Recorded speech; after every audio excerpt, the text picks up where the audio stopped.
Welcome back, Le Mans Ultimate fans, to the overview of our second major update.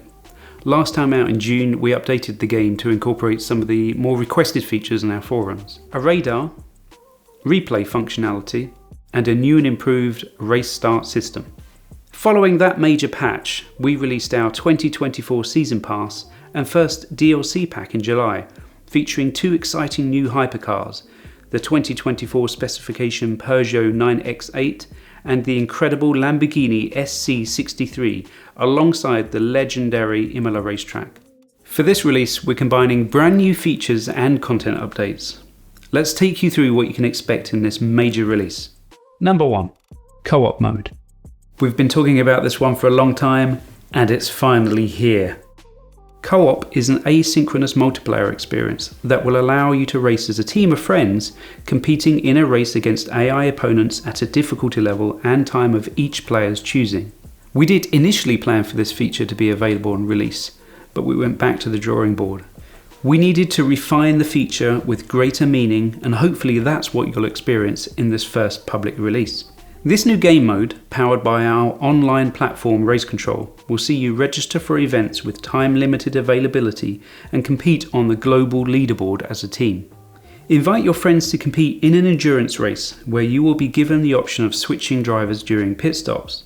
During these driver swaps, you'll be able to message your teammate about your thoughts on the race so far and how your stint went. Each lap of the race accumulates points based on a number of criteria, including your difficulty level, the assists you choose, or lack of them, and driving clean laps. We add these up and give you a place on the leaderboard, which, in future, may be used for qualifying for events such as the 24 Hours of Le Mans Virtual, or for prizes. We are releasing it in a beta state. There may be some issues, but your feedback is going to be invaluable. Endurance racing is at the heart of Le Mans Ultimate, and we're looking forward to seeing how you compete with friends online to complete these objectives. Number 2. Save and load. The work on enabling longer races in Le Mans Ultimate also carries over to the single player experience.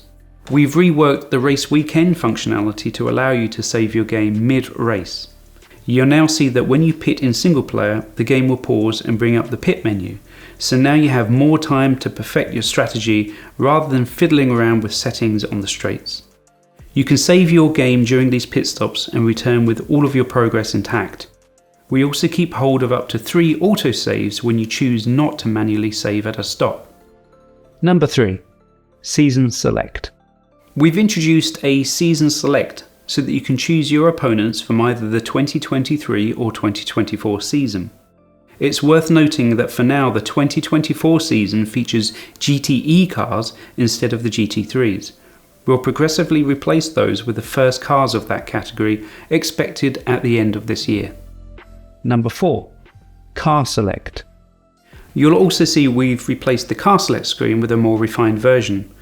As we were adding more and more liveries and cars, it was becoming a little crowded, so now you can choose the year, class, then manufacturer, car number, and finally specific liveries for that team. Hopefully you like the improvements here. Number 5.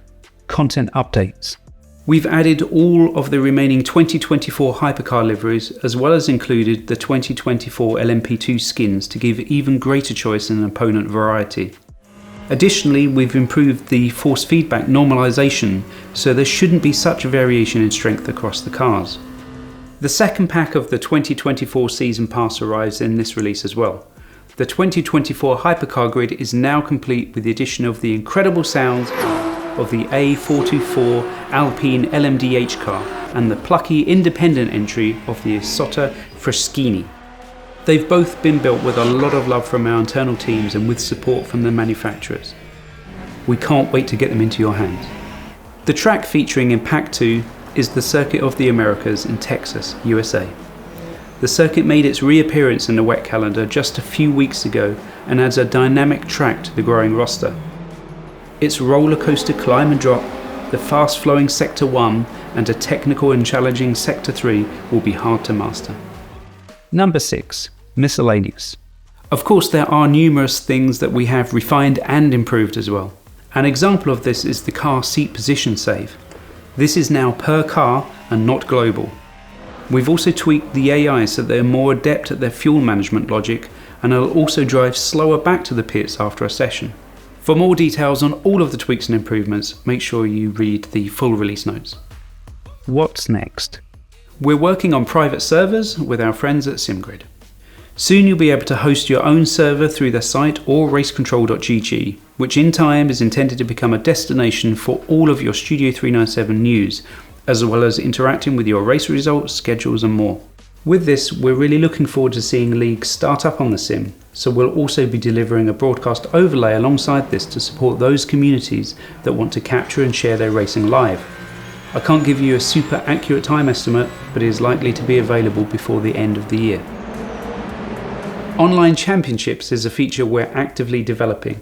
This will allow racers to participate in a series of connected races for championship glory. The purpose is to increase the meaning of some online races. Daily races will continue to be available for more casual pickup races. When signing up for a championship, you must select a car that you'll stick with for the entire season. For each round, you'll be given a number of attempts to score points. For the more advanced championships, you'll only get one shot. Rank impact will be increased in these races, and in future, the championships are intended to be used to qualify for esports competitions such as the 24 Hours of Le Mans Virtual. This feature is intended to be available for subscribers, which will fund the increased server usage and also stewarding of racing incidents in these events. Don't worry, do not panic, this is not going to become a subscriber-only game. But there are major uplifts to the experience that do require further investment. It's up to us to make this a valuable option for those that want to further support Studio 397 and get more from the LMU experience. Virtual reality. Development is still happening behind the scenes. It's still not in a full release state, but for those of you that actively use the hidden option, we have included a number of improvements for you to trial. Remember the netcode improvements we made in June? They've been performing well in public and allowing us to progress with one of the next great technical and user experience challenges, driver swaps and teams. More on that when we can, but it's likely to be early next year when we have a version that's available for the public. Community survey. And a huge thank you to the over 4,000 of you that participated in our community survey, helping us refine our roadmap for the future of Le Mans Ultimate. We can share the fact that championships were your most requested feature, and there's a lot of interest in some American series tie-ins. We'll see what we can do. It's also heartening to hear how many people want a console version, and this is something we still target but can't share anything concrete yet. We know our advanced simulation can run on current consoles, and with the recent announce of PlayStation 5 Pro, we have plans to leverage this performance in future. But right now our focus is on continuing to develop a solid PC simulation. Pricing changes. A heads up to those of you still on the fence.